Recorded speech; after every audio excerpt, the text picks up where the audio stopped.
ఏపీలో కొత్త రేషన్ కార్డులు, పెన్షన్ల మంజూరు ఎప్పుడు? కూటమి ప్రభుత్వం అధికారంలోకి వచ్చిన తర్వాత కొత్తవి జారీ పైన పెద్ద ఎత్తున ప్రచారం సాగింది. ప్రస్తుతం పెన్షన్లలో అనర్హులకు కోత వేసేందుకు కసరత్తు కొనసాగుతోంది. కొత్త రేషన్ కార్డుల కోసం లక్షలాది మంది వేచి చూస్తున్నారు. జనవరిలో జన్మభూమి 2 ప్రారంభం సైతం వాయిదా పడినట్లు కనిపిస్తోంది. అయితే కొత్తగా రేషన్ కార్డులు, పెన్షన్ల మంజూరు విషయంలో ప్రభుత్వం కొత్త ఆలోచనలు చేస్తున్నట్లు తెలుస్తోంది.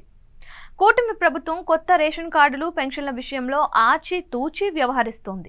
ముందుగా అనర్హులను గుర్తించే ప్రక్రియ ప్రారంభించింది. ఇందుకోసం సర్వే కొనసాగుతోంది.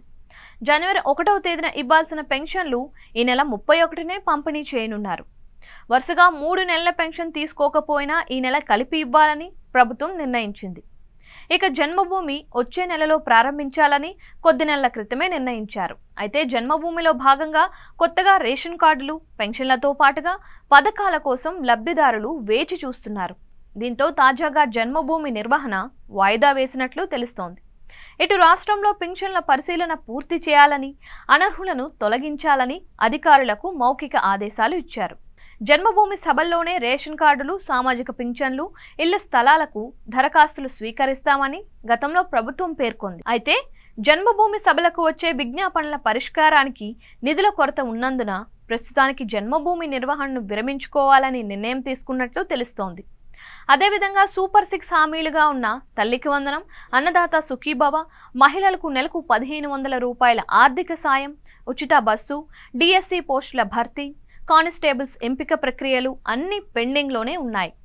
వైసీపీ అధికారంలో ఉన్న సమయంలోనే కొత్త రేషన్ కార్డులు, కొత్త పెన్షన్ల మంజూరు ఆగిపోయింది. ఇప్పుడు కూటమి ప్రభుత్వం వీటిపైన ఎలాంటి నిర్ణయం తీసుకోలేదు. దీంతో మార్చిలో 2025-2026 ఆర్థిక సంవత్సరానికి పూర్తి స్థాయి బడ్జెట్ను ప్రవేశపెట్టిన తరువాత సంక్షేమ పథకాల అమలుకు స్పష్టత వస్తుందని చెబుతున్నారు. అయితే కొత్త రేషన్ కార్డులు, పెన్షన్లపైన ప్రజల నుంచి వస్తున్న ఒత్తిడితో ముందుగా దరఖాస్తుల స్క్రూటినీ, లబ్ధిదారుల ఎంపిక వంటివి చేయాలి అనే ఆలోచన ప్రాతిపదిక దశలో ఉంది.